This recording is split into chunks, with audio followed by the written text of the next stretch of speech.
Max और Eli अपने Switzerland वाले प्रॉपर्टी का केस जीत जाते हैं। जिस प्रॉपर्टी पर मैक्स के कज़न्स अपना हक जता रहे थे।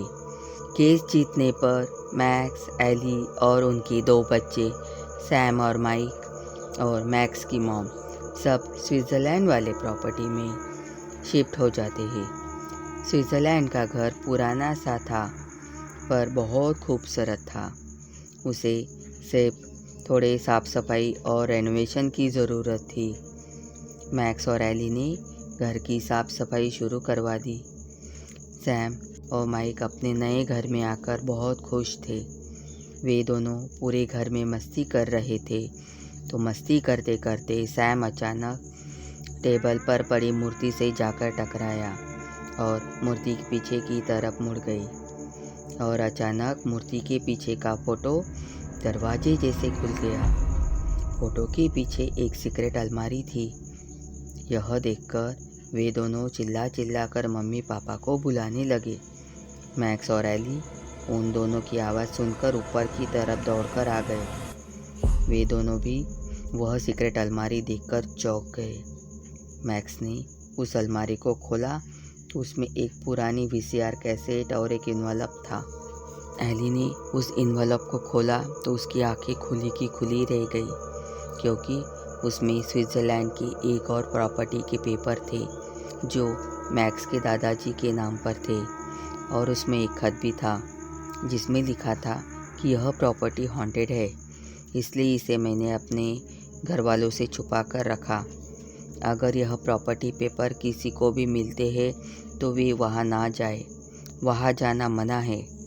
मैक्स ने वह प्रॉपर्टी पेपर और लेटर अपने मॉम को दिखाया, पर उसके मॉम को भी उस प्रॉपर्टी के बारे में कुछ भी पता नहीं था। एली मैक्स से बोली, हम उस प्रॉपर्टी को जाकर देखते हैं। तभी मैक्स की मॉम बोली, तुम्हारे दादाजी ने लेटर में साफ साफ लिखा है कि वह प्रॉपर्टी हॉन्टेड है, वहाँ जाना मना है। तभी मैक्स बोला, मॉम, हमें भूतों पर विश्वास नहीं है, हम सिर्फ वह प्रॉपर्टी देखकर वापस आ जाएंगे। तभी मैक्स की सिस्टर लिली का कॉल आता है। वो मैक्स को कॉन्ग्रेचुलेट करती है और नेक्स्ट डे वह वहाँ आ रही है यह बोलती है, पर एली उसे घर आने से मना कर देती है और कहती है कि हम दोनों सुबह ही स्विट्ज़रलैंड की दूसरी प्रॉपर्टी देखने जा रहे हैं। यह कहती है और सारी हकीकत भी बताती है। तो लिली बोलती है, मुझे भी उस प्रॉपर्टी का एड्रेस सेंड कर दो, मैं सीधे वहीं आ जाती हूँ। वह प्रॉपर्टी भी देख लूँगी और तुमसे भी मिल लूँगी। एली ने ओके बोला, लेकिन मैक्स की मॉम इस बात से सारी रात परेशान रही।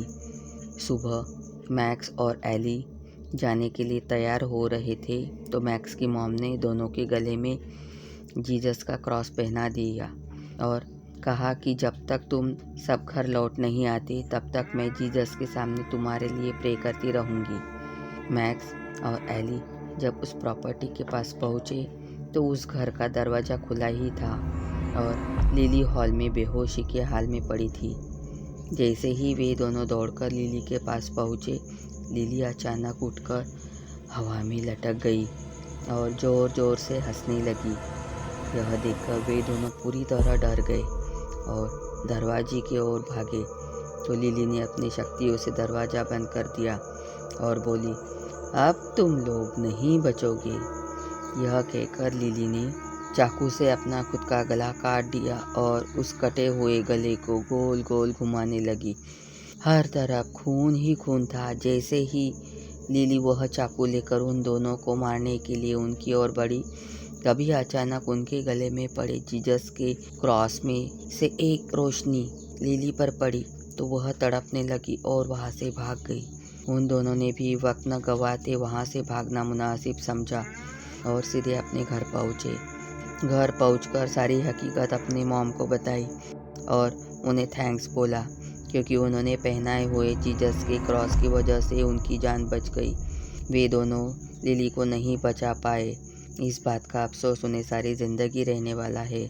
उन्होंने यह प्रॉपर्टी पेपर और कैसेट जला दी ताकि वह किसी और के हाथ न लगे।